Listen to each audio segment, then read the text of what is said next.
नमस्कार, बहुत स्वागत है आपका इंडिया डेली के डिजिटल प्लेटफॉर्म पर। मैं हूं आपके साथ विवेक शांडिल्य। दोस्तों, दो मुद्दे इस वक्त देश में बहुत ज्यादा चर्चा का विषय है। पहला तो बांग्लादेश और दूसरा इल्तिजा मुफ्ती का बयान। बांग्लादेश में माइनॉरिटीज के साथ क्या हो रहा है, कैसे हो रहा है, ये देश और दुनिया जानती है और हम सब देख रहे हैं। दूसरी बात, महबूबा मुफ्ती की बेटी इल्तिजा मुफ्ती कहती हैं हिंदुत्व एक बीमारी है, इसने भगवान का नाम कलंकित किया है। और जय श्री राम का नारा लिंचिंग का नारा है। इन दोनों मुद्दों पर बातचीत करने के लिए दो खास मेहमान हमारे साथ हैं। नाजिया इलाही खान, वरिष्ठ वकील, और नाजिम खान, प्रवक्ता पीस पार्टी, हमारे साथ जुड़े हुए हैं। नाजिया, सबसे पहले मैं इल्तिजा वाले बयान पर आप दोनों का बहुत स्वागत करता हूं आज के इस टॉपिक पर और हमारे इंडिया डेली के डिजिटल प्लेटफॉर्म पर। इल्तिजा मुफ्ती क्यों इस तरह के बयान दे रही हैं, पहली बात। और क्या इस देश में एक फैशन बन चुका है कि हिंदुत्व को या फिर हिंदू को या फिर हिंदुओं से जुड़ी किसी आस्था को गलत कहना, भला बुरा कहना, ये पॉपुलैरिटी पाने का तरीका बन गया है? अगर आप इल्तिजा मुफ्ती की प्रीवियस लाइफ पर जाइएगा तो अभी मैं महाराष्ट्र में हूँ। कल ही रात को लेट नाइट में महाराष्ट्र उतरी हूँ। वो लोखंडवाला में बिकिनी टाइप का छोटे छोटे कपड़े पहन करके घुमा करती थी। या तो मुसलमान बिल्कुल वेस्टर्न कल्चर अडेप्ट कर लेता है, और या तो फिर अचानक से इतना कट्टर मुसलमान बन जाता है कि इस्लामिक एक्सट्रीमिस्ट बन जाता है। जैसे हमने सना खान को देखा था, या तो वो बिकिनी में उछल कूद रही थी, और या तो फिर उन्होंने मुफ्ती से ही सीधा शादी कर लिया, और उसके बाद अब तो वो सबसे बड़ी अल्लाह वाली बन चुकी है। देखिए, हिंदुओं को टारगेट, विवेक जी, कोई नया नहीं किया जा रहा है। मैं फिर से कहूंगी कि पिछले 77 साल से हिंदुओं को टारगेट किया जा रहा है। ये कहें कि अब हिंदू एकत्रित हो रहे हैं, अब हिंदुओं को समझ में आ रहा है कि हिंदुओं को किस किस तरीके से डिफेम और मलाइन किया गया है और उनकी आस्था को ठेस पहुंचाने का काम किया गया है। आप सोचिए 1920 से रजाकार क्या काम कर रहा था। आप सोचिए कि असदुद्दीन अवैसी हमेशा से हिंदुओं को क्या नहीं बोला है। आपको याद होगा कि योगी आदित्यनाथ जी के लिए असदुद्दीन अवैसी ने यहां तक कह दिया था कि कपड़ा पहनने का तरीका नहीं है उसको, नंगा रहता है योगी और मोदी नहीं रहेगा तो तुमको कौन बचाने आएगा। तो अब आप भी हिंदू है विवेक जी, आपको भी उसने धमकी दी है। आप एंकर है वो ठीक है, लेकिन आपकी आस्था भी भगवान राम पर है। और असदुद्दीन अवैसी इस देश की सबसे बड़ी मेजोरिटी को धमकाया है कि योगी और मोदी नहीं रहेगा तो तुमको कौन बचाने आएगा। तो इसका मतलब है कि योगी और मोदी के बाद हम सब जितने भी विचारधारा वाले, संवैधानिक विचारधारा वाले हैं, या सनातन विचारधारा वाले हैं, या जो सनातनी है, उनका सर तन से जुदा हो जाएगा। मुझे ऐसा लगता है कि महबूबा मुफ्ती की बेटी अचानक से नेता बनने के लिए वो सिर्फ और सिर्फ रिलीजन के बैरिकेड नहीं बल्कि संवैधानिक बैरिकेड को पूरा तोड़ चुकी हैं। और मुझे लगता है कि सर्वोच्च न्यायपालिका को उनके ऊपर सुओ मोटो एक्शन लेकर के उनको जेल की हवा खिलानी चाहिए। तब उनकी बुद्धि जो भ्रष्ट हो चुकी है वो उनको समझ में आएगा कि किसी के धार्मिक आस्था पर ठेस पहुंचाना कितना बुरा होता है। और काफी निंदा शब्दों का, शब्दावली का उन्होंने चयन किया है, जो मैंने सुना भी। क्या इस देश में कोई भी शख्स, इंक्लूडिंग यू, मी या फिर नाजिम खान ही, इस्लाम को लेकर कोई ऐसा बयान दे सकते हैं क्या? आप सोचिए ना कि मैंने तो सिर्फ मोहम्मद ओवैस, एक बलात्कारी का नाम लिया था, तो मेरे ऊपर 31 एफआईआर हुए पश्चिम बंगाल में। मोहम्मद ओवैस को मैंने बलात्कारी बोल दिया, मोहम्मद नासिर खान को मैंने बलात्कारी बोला, तो न्यायपालिका कलकत्ता हाईकोर्ट में जाकर के बोल रहा है कि अगर नाम मोहम्मद होगा तो बलात्कारी नहीं बोलना पड़ेगा, बलात्कारी को बलात्कारी नहीं बोलना पड़ेगा। जितने आराम से मुसलमान सनातन धर्म को डिफेम और मलाइन करते हैं, जितने आराम से मुसलमान सनातन धर्म की आस्था को ठेस पहुंचाते हैं, हम तो अजमेर के बारे में, जबकि हमारे अल कुरान में मजार परस्ती गुनाह है, हम अगर किसी मजार या किसी मदरसे में अगर कोई अश्लीलता होती है उसके बारे में अगर बोल दिया जाए तो लीजिए अखिलेश, देखिए आप नुपुर शर्मा के मैटर में कन्हैया का कैसे सर तन से जुदा हुआ लिखा था उसने, सिर्फ इतना ही तो सोशल मीडिया पर लिखा था, आई सपोर्ट नुपुर शर्मा। ऐसा क्या पाप कर दिया था कन्हैया? कमलेश के को याद कीजिए, क्या पाप किया था कमलेश? या अभी यति नरसिंहानंद जी ने ऐसा क्या कहा था? मोहम्मद गौरी को ही तो बोला था, मोहम्मद जलालुद्दीन अकबर को ही तो बोला था, और उसके बाद फिर दासना मंदिर को तोड़ फोड़ करने की कोशिश की गई। मेरी अलीपुर कोर्ट में मेरी मॉब लिंचिंग हो गई, वो तो मैं बच गई। तो जिस तरीके से मुसलमानों ने एक स्ट्रैटेजी क्रिएट किया हुआ 77 साल से, अब उसको डिकोड करने का वक्त आ चुका है। और ये जितने भी ये भड़काओ भाईजान और भड़काओ बहन जी हैं, बाजियां हैं, इनका हिजाब खोलने का वक्त आ चुका है और न्यायपालिका के द्वारा इनको करारा जवाब और तमाचा देने का वक्त आ चुका है। नाजिम खान, ऐसा क्यों है? खुद के धर्म के लिए सम्मान, लेकिन दूसरों के धर्म के लिए सम्मान नहीं है।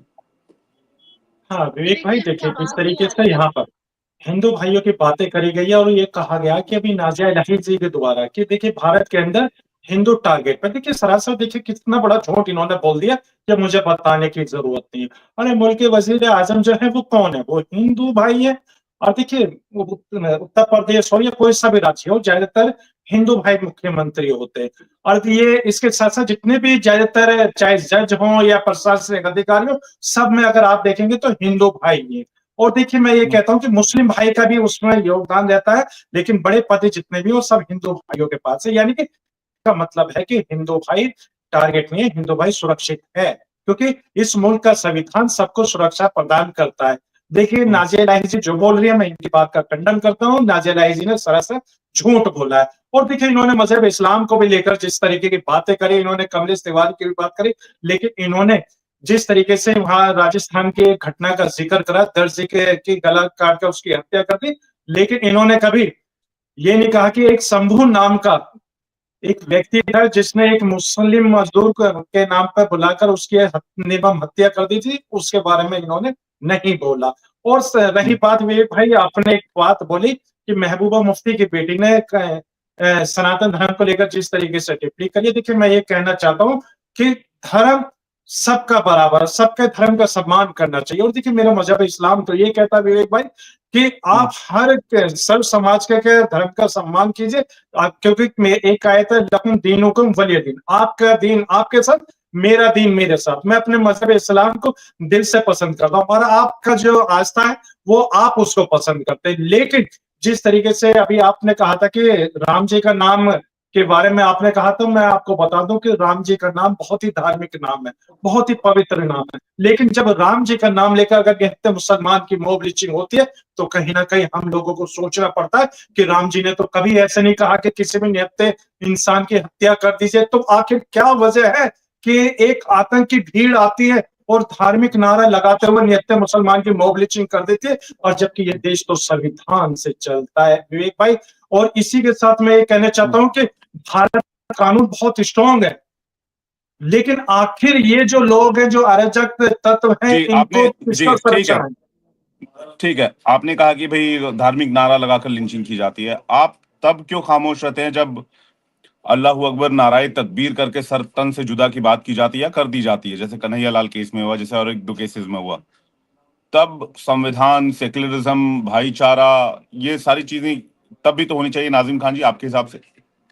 हाँ विवेक भाई, देखिए अगर कोई भी किसी मानवता को नुकसान पहुंचाता है, तो देखिए उसके लिए हमारे देश का संविधान है, देश का कानून है, और उसके तहत उसको सजा मिलनी चाहिए। हम कहते हैं मानवता की रक्षा होनी चाहिए। चाहे हाजी नाजिम को अगर कोई कुछ कहता है तो विवेक भाई आप आगे आएंगे, अगर आपको अगर कहीं दिक्कत आ रही है जब तो हाजी जब नाजिम आएगा। धार्मिक यही नारा गंगा लगाकर जमनी सरतन से तहजीब है। जब धार्मिक नारा लगाकर सरतन से जुदा हो जाता है, इस मसले पर कोई पॉलिटिशियन क्यों नहीं बोलता है? तब हाँ भी विवेक तो भाई, इल्तिजा मुफ्ती को नाजिम खान आवाज उठानी चाहिए कि भाई ये जो नारा है, धार्मिक नारा, ये अब लिंचिंग का नारा बन चुका है, ये सर तन से जुदा का नारा बन चुका है। विवेक भाई देखिए, आप आज तक का पूरा इतिहास मुझे बता दीजिए, अगर किसी भी मुसलमान ने अल्लाह अकबर कहकर किसी की लिंचिंग करी है?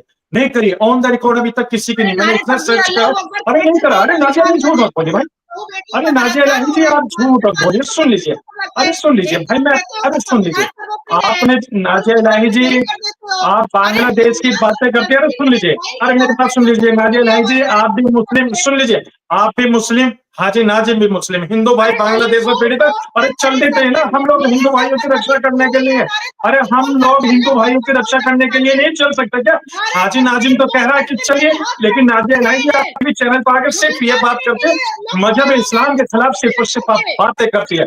अरे मजहब इस्लाम के नारे खिलाफ आप तकबीर सिर्फ अल्लाह बात करती अकबर है, का बोलकर लेकिन कभी एक भी एक आप करके एक एक इंसानियत करके और मानवता की एक एक बात नहीं करके करते। देखिए, मैं तो ये कहता देखिए हूँ कि आप दोनों चलिए का ना पक्ष आना बांग्लादेश। जरूरी है। सुन लीजिए, एक एक करके नाजिम खान इनको बोलने, नाजिया इलाही कुछ कहनी है आपको, उसके बाद फिर मैं आपके पास आऊंगा। पिछले 5 मिनट से देखिए मैं आपके पास अभी थे। नाजिया विवेक इलाही। जी, विवेक जी अभी नाजिम भाई ने कहा, मैं इनकी बहुत इज्जत करती हूँ, हाजी हैं ये, कि अल्लाह अकबर बोल के किसी की मॉब लिंचिंग नहीं होती है। मैं प्रैक्टिकली भाई विक्टिमाइज्ड हूँ। नारे तकबीर अल्लाह अकबर बोल करके कलकत्ता के अलीपुर कोर्ट के पुलिस कोर्ट में मेरी लिंचिंग हो रही थी और नारे तकबीर अल्लाह अकबर पे हुई है।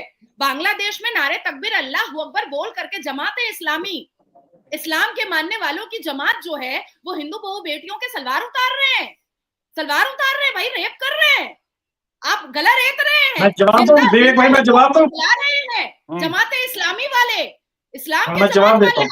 आप उसको बेवकूफ बना रहे हैं। बिल्ली मत बनिए, बिल्ली मत बनिए कि हम आंख बंद कर अरे लिए, सुन लीजिए नाजिया इलाही जी, आपने जितने बांग्लादेश में शर्मनाक बात कही है बांग्लादेश को लेकर कि वहां सलवार उतारने की इस तरीके की बात करिए, आपका सम्मान करता हूँ, आपको इस तरीके, अरे सुन लीजिए, आप इस तरीके के शब्द का इस्तेमाल मत कीजिए। मैं ये कहता हूँ कि आप सरासर झूठ बोल रही है भाई। हमारे भारत सरकार क्या कर रही है? अरे नाजिया इलाही जी, हमारी भारत सरकार क्या कर रही है भाई? भारत सरकार को हर्षित करना चाहिए ना। अभी हमारे जो विदेश सचिव कहाँ गए हैं, विदेश सचिव ने आकर कुछ बताया नहीं बताया, ये बता दीजिए। अरे क्या कर रही है सरकार? लेकिन आप सिर्फ टीवी चैनल पे आकर सिर्फ और सिर्फ इस तरीके का एक प्रोपेगेंडा लेकर बैठते हैं जहां मुस्लिम समुदाय के जो छवि खराब करने की कोशिश करते हैं। कहता हूँ कि मानवता की बात कीजिए आप लोग। जी नाजिम खान जी, मेरा सवाल आपसे ये है कि बांग्लादेशी कट्टरपंथियों के लिए आपके दिल में कुछ कुछ क्यों हो रहा है? आप सॉफ्ट हार्ट क्यों हो रहे हैं? भारत सरकार लेगी एक्शन। आप कह रहे हैं कि बांग्लादेश में ऐसा कुछ हो ही नहीं रहा है, नाजिया इलाही झूठ बोल रहे हैं। जितनी मीडिया रिपोर्ट सारी झूठ है, सारी गलत है। मंदिरों को जलाया गया, बहन बेटियों को मारा गया, रेप के केसेस सामने आए, लिंचिंग के केसेस सामने आए, हजारों केसेस पड़े हुए हैं और अज्ञात एफआईआर तो ऐसे की जा रही है जिसका कोई ठिकाना नहीं है। हम रोज बांग्लादेश के वहां पर माइनॉरिटी से बात करके उनके हालात समझ रहे हैं। आपको पता है बॉर्डर पर अभी सिचुएशन ये है, बॉर्डर पर लोग जमा होकर कह रहे हैं कि या तो हमें भारत के जेल में ही डाल दो, हम जेल में रहने के लिए तैयार हैं लेकिन हम वापस नहीं जाएंगे। ये किस तरह का खौफ है?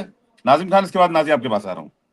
हाँ विवेक भाई, देखिए मैं अपने भारत से बेइंतहा मोहब्बत करता हूँ। हाँ मैं कट्टर हूँ, मैं अपने भारतीय भाइयों की रक्षा के लिए खड़ा हूँ क्योंकि मैं कट्टर हूँ, क्योंकि मैं भारतीय हूँ, मैं संविधान को मानता हूँ, मैं कट्टर हूँ। और उसके बाद मैं अभी कह देता हूँ, जब ये बांग्लादेश की बात आ रही है तो बांग्लादेश में जिस तरीके की घटनाएं हो रही है, देखिए हाजी नाजिम को दुख है लेकिन भारत सरकार को दुख नहीं है। आप जितनी डिबेटें करा रहे हैं बांग्लादेश के ऊपर, जितने सोशल मीडिया पे वीडियो फुटेज आ रही है, शायद भारत सरकार को ये दिखाई नहीं दे रहा। अगर दिखाई देता तो अब तक मेरे कब के सुरक्षित हो जाते। तो हाजी नाजिम देखिए भारत सरकार से अपील करता है कि आप हमारे हिंदू भाइयों की रक्षा कीजिए बांग्लादेश के अंदर। अगर नहीं कर पा रहे तो भारत के मुसलमान नाजिया इलाही है, हाजी नाजिम भेज दीजिए ना बांग्लादेश में हिंदू भाइयों की रक्षा करने के लिए, हम तैयार है। भाई जमातुल मुजाहिदीन बांग्लादेश के बारे में कुछ क्यों नहीं बोलते, जो कि टेरर ऑर्गेनाइजेशन है? बोलिए उसका खात्मा होना चाहिए। लीजिए विवेक भाई, मैं ये कहता हूँ चाहे भारत के अंदर ऐसे जो संस्थान है जो मानवता को नुकसान पहुंचाता है, या बांग्लादेश के, सुनिए चाहे बांग्लादेश के हो या भारत के हो, सब पे कार्रवाई होनी चाहिए। नाम लेने से क्यों कतरा रहे हैं? हाँ विवेक भाई, मैं तो कह रहा हूँ जो मानवता को नुकसान पहुंचाए, चाहे वो कोई भी संस्था हो, तो उसके खिलाफ सख्त से सख्त एक्शन होना चाहिए। बांग्लादेश के अंदर इस तरह की घटना घटी है तो बांग्लादेश का काम है जो कि बैंड टेररिस्ट ऑर्गेनाइजेशन है, और सिर्फ इंडिया में ही नहीं, ऑस्ट्रेलिया और बांग्लादेश में हालांकि उनको फिर से फ्री कर दिया है जब से मोहम्मद यूनुस की सलाहकार वाली सरकार बनी है, लेकिन इसके अलावा कई और कंट्रीज हैं जहां पर इस संगठन को बैन किया गया है। हाँ विवेक भाई, मैं तो ये कहता हूँ कि जो भी मानवता को नुकसान पहुंचाए, चाहे कोई भी संगठन हो, उसको तत्काल बैन कर। सुन तो नीचे नाजिया इलाही, कोई भी संगठन हो उसको तत्काल बैन करके पूरे संगठन के जितने भी नागरिक सब पर कार्रवाई होनी चाहिए, चाहे भारत के हो चाहे बांग्लादेश। भारत के, सुन लीजिए नाजिया इलाही, मैं कहता हूँ भारत के अंदर भी ऐसे संगठन चल रहे हैं जो मानवता को नुकसान पहुंचा रहे हैं। जुनैद नासिर को जिंदा बोलेरो के अंदर चला दिया जाता है, एक कोच के अंदर ये, हाँ एक कोच के अंदर ये कह दिया जाता है वर्दी धारण। नाजिया, इसके बाद आ रहा हूँ, एक और सवाल ले लूं नाजिम जी से। हमास के बारे में क्या राय है आपकी? हमास संगठन जो है, हाँ देखिए हमास का आपने नाम लिया तो मैं आपको बता दूं, भारत हमेशा फिलिस्तीन के साथ खड़ा रहा है। भारत, और देखिए भारत जब फिलिस्तीन के साथ खड़ा रहा ना, हमास के साथ थोड़ी खड़ा रहा है। हाँ सुन तो लीजिए, हमास जो है अपने फिलिस्तीन के लिए जंग लड़ रहा है, तो हमारे भारत के अंदर कहीं हमास को आतंकवादी कोई संगठन घोषित नहीं करेगा। अगर करा गया तो हाजी नाजिम भी कह देगा, क्योंकि हाजी नाजिम अपने भारत से बेइंतहा मोहब्बत करता, देश हित की बात करता। जब मेरे भारत के अंदर उसको कोई नाम नहीं दिया गया, देखिए हमास फिलिस्तीन का है तो फिलिस्तीन। जमातुल मुजाहिदीन भारत में बैंड टेररिस्ट ऑर्गेनाइजेशन है, जमातुल मुजाहिदीन बांग्लादेश, JMB। आप मानते हैं? जो मेरे भारत सरकार का दुश्मन वो हाजी नाजिम का दुश्मन, तो इसमें नहीं नहीं, हिंदू मुसलमान आपने हाँ, कहा सुन तो बोलेंगे लीजिए। आतंकी संगठन, अब आप नहीं बोल रहे हैं। नहीं विवेक भाई, मैंने तो कहा कि जो मेरे भारत का दुश्मन नादिया के वो पास जाना, हाजी ठीक है। नाजिम का, जो भारत भारत का के हर दुश्मन वो हाजी मुसलमान का नाजिम का दुश्मन। दुश्मन, वो पीस पार्टी का दुश्मन। नादिया आप पहले जवाब दे लीजिए, फिर मैं अगला सवाल आपसे करूंगा, बोलिए।